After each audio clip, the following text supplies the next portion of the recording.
नमस्कार, मैं सुषमा खोले, मनसा कॉलेज ऑफ एजुकेशन से। आज हम शैक्षिक तकनीकी एवं प्रबंध के अंतर्गत यूनिट 5 शैक्षिक प्रणाली और प्रबंधन के मानव संसाधन के बारे में डिस्कस करेंगे।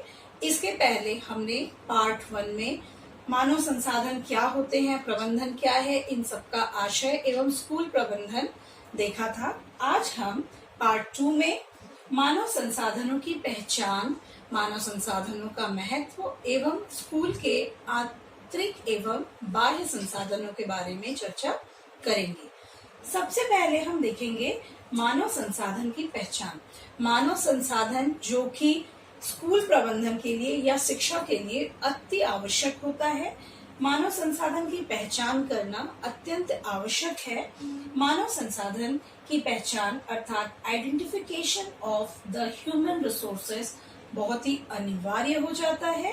क्योंकि फर्स्ट, समाज एवं विद्यालय में घनिष्ठ संबंध, close relationship between society and school.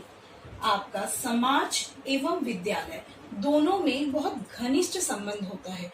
घनिष्ठ संबंध इसलिए कहा जाता है क्योंकि समाज से ही व्यक्ति या छात्र आपके विद्यालय में प्रवेश करते हैं। समाज का प्रतिबिंब विद्यालय होता है।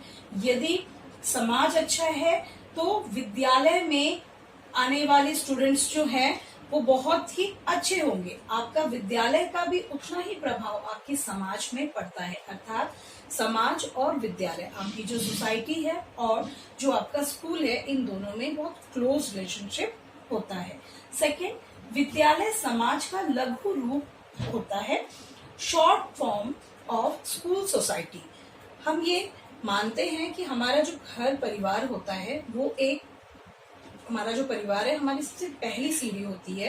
परिवार से एक बालक सबसे पहले अपनी सोसाइटी में इंट्रोड्यूस होने के लिए वो स्कूल में, विद्यालय में प्रवेश करता है। और विद्यालय में जैसे उसको अपने घर में परिवेश मिलता है, वहां पे उसके माता पिता, भाई बहन, जहां उसे बहुत सारी चीजें शेयरिंग करना, इमोशंस, वो सारी चीजें सिखाई जाती है। जब वो स्कूल में प्रवेश करता है तो स्कूल में एक ही स्थान पर उसे डिफरेंट, अलग अलग तरह के लोग, अलग अलग जगह से, अलग अलग धर्मों को मानने वाले सारे लोग इस जगह में, एक जगह में एकत्रित या इकट्ठे होते हैं। ठीक उसी प्रकार समाज में, हमारे समाज में भी अलग अलग धर्म को मानने वाले लोग, अलग अलग कल्चर को मानने वाले लोग, सबके रहन सहन सब में भिन्नताएं होती है। तो विद्यालय को समाज का लघु रूप कहा जाता है। यदि ये सारे हमारे मानव संसाधन के अंतर्गत आता है तो विद्यालय जो होता है वो समाज का लघु रूप माना जाता है। नेक्स्ट है विद्यालयों के सीमित संसाधन, limited resources of school. School में जो संसाधन होते हैं वो बहुत ही सीमित होते हैं। उन सीमित साधनों का या संसाधनों का प्रयोग करके हमें बेहतर और बेहतर जो रिजल्ट हमारा है वो हम लाने का प्रयास करते हैं। देन नेक्स्ट है मानव संसाधनों का बेहतर उपयोग, better use of human resources.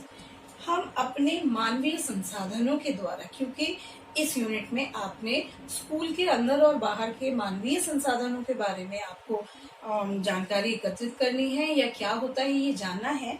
तो ये जानना बहुत जरूरी है कि हर एक क्षेत्र में जो हमारे संसाधन होते हैं वो सीमित होते हैं। तो मानव संसाधन, स्कूल में भी मानव संसाधन की एक लिमिटेशन होती है, एक सीमित साधन होते हैं। उन साधनों को हम और बेटर तरीके से, कैसे बेहतरीन तरीके से प्रयोग कर सकते हैं, ये हमें मानव संसाधनों की पहचान करने से ही ज्ञात होता है। स्कूल प्रणाली के भीतर और बाहर के संसाधन, resource inside and outside the school system. शिक्षा प्रणाली में मानव संसाधन भी दो रूपों में कार्य करते हैं।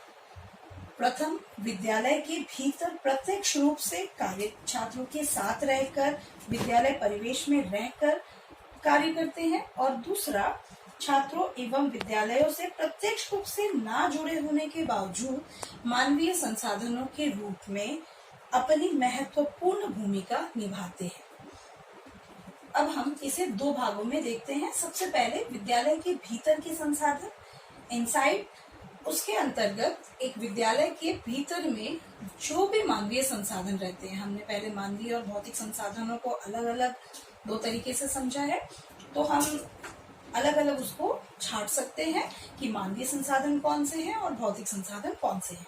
तो मानवीय संसाधन स्कूल के अंदर में कौन कौन से हैं? छात्र, आपके स्टूडेंट्स हैं, टीचर हैं, आपके प्रिंसिपल हैं, मैनेजमेंट है और अन्य जो वर्कर्स हैं, अदर जो वर्कर्स हैं, वो आपके स्कूल के विद्यालय के भीतर के मानवीय संसाधन कहलाते हैं। एवं विद्यालय के बाहर के संसाधन, आउटसाइड, ऐसे भी बहुत सारे मानवीय संसाधन होते हैं जो कि विद्यालय से जुड़े हुए होते हैं, परंतु प्रत्यक्ष रूप से ना जुड़कर वो अप्रत्यक्ष रूप से अपनी सेवाएं और महत्वपूर्ण भूमिका वो हमें देते हैं।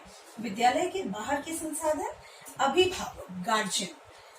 नेक्स्ट, नीति निर्माता, पॉलिसी मेकर और समाज व समुदाय, हमारी जो सोसाइटी एंड कम्युनिटी होती है, वो ये सारे अभिभावक, नीति निर्माता, समाज व समुदाय, यह स्कूल के अंदर में डायरेक्ट तो नहीं पर इनडायरेक्टली वो अपनी सेवाएं, अपनी जो भी भूमिकाएं हैं विद्यालय के लिए, मतलब यह भी विद्यालय के लिए उतने ही महत्वपूर्ण होते हैं जितने ये आंतरिक मानवीय संसाधन होते हैं।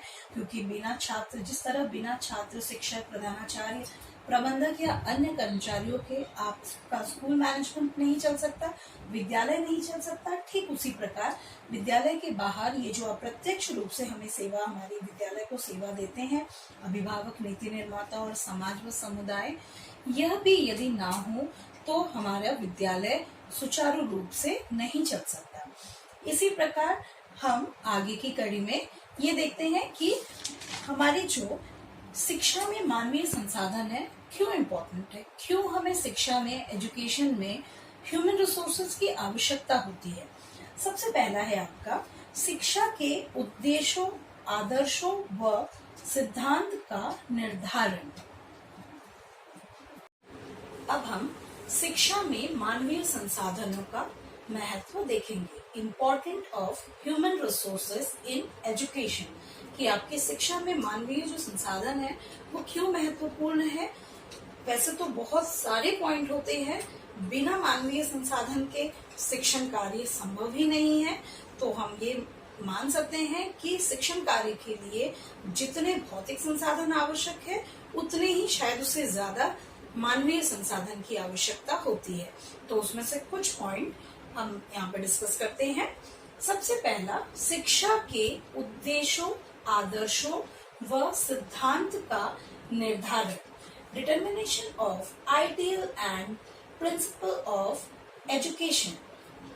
आपकी शिक्षा के उद्देश्य, शिक्षा बिना उद्देश्य का कोई भी कार्य संभव नहीं है, तो हमें शिक्षा के भी उद्देश्य निर्धारित करने पड़ते हैं, उसके कुछ प्रिंसिपल्स, उसके सिद्धांत निश्चित करने पड़ते हैं, बहुत सारे आदर्शों का निर्धारण करना पड़ता है। ये सारे कार्य विदाउट ह्यूमन या मानव रिसोर्स के बिना संभव नहीं है।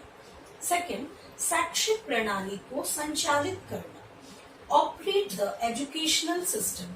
आपके जितना भी आपका जो भी एजुकेशनल प्रणाली है, जो आपका सिस्टम, एजुकेशन जो सिस्टम है, वो आपका एजुकेशन सिस्टम चलाने के लिए आपको एक प्रणाली बनाना पड़ता है, संचालित करने के लिए, ऑपरेट करने के लिए एक प्रणाली बनाना पड़ता है। तो वो प्रणाली किसके द्वारा बनाया जाएगा? किसी ना किसी मानव की सहायता चाहिए। तो उस सिस्टम, प्रणाली को बनाने के लिए या एजुकेशन सिस्टम को बनाने के लिए भी मानव की आवश्यकता या ह्यूमन की आवश्यकता पड़ती है। नेक्स्ट है साधनों तथा कर्मचारियों में समन्वय स्थापित करना।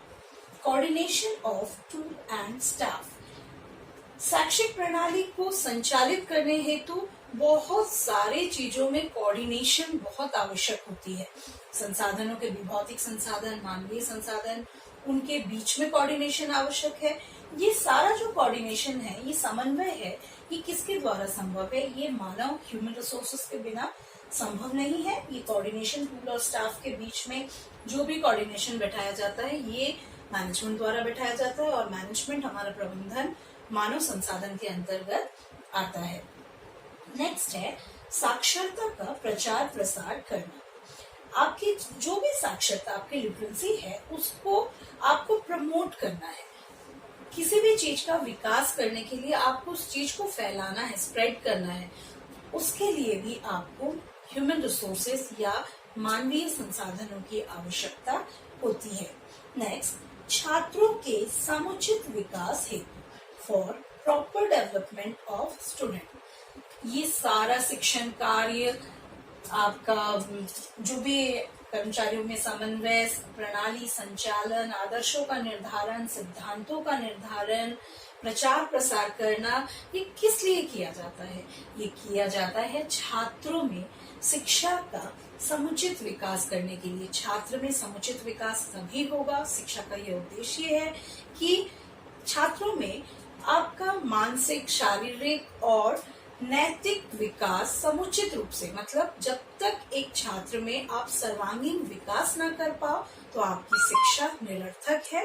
अतः हम कह सकते हैं कि शिक्षा में मानवीय संसाधनों का अतुलनीय या असराहनीय योगदान है, उसके बिना शिक्षण कार्य संभव नहीं है। इसी के साथ आपका यूनिट 5 में जो आपका फर्स्ट टॉपिक है ह्यूमन रिसोर्सेज, ये पार्ट आपका ऑलमोस्ट आप कंप्लीट मान सकते हैं। और इसके अतिरिक्त इससे रिलेटेड आपके जो भी क्वेश्चन आएंगे, आप जब आप ह्यूमन रिसोर्सेज क्या है, मैनेजमेंट क्या है, आप रिसोर्सेज क्या है, आपका एजुकेशन सिस्टम क्या है, ये सारी चीजों की जब आप मीनिंग, आप उसका अर्थ और कंसेप्ट समझ जाएंगे तो इससे संबंधित आने वाले प्रश्नों के उत्तर आप अपने ओन थॉट में, अब आप इतने मेच्योरिटी लेवल में आ गए हो कि आप अपने से आंसर क्रिएट करने की कैपेसिटी रखते हो, तो कभी भी हेडिंग या जो यूनिट आपको पूछा गया है, अंडरलाइन जो किया गया है, उसका मीनिंग और कंसेप्ट अगर आप समझ लेते हैं तो आप उससे जुड़े हुए प्रश्नों के उत्तर आसानी से दे पाएंगे। आशा करती हूँ मेरे आज की क्लास से आपको आपके यूनिट को समझने में सहायता मिली हो। धन्यवाद।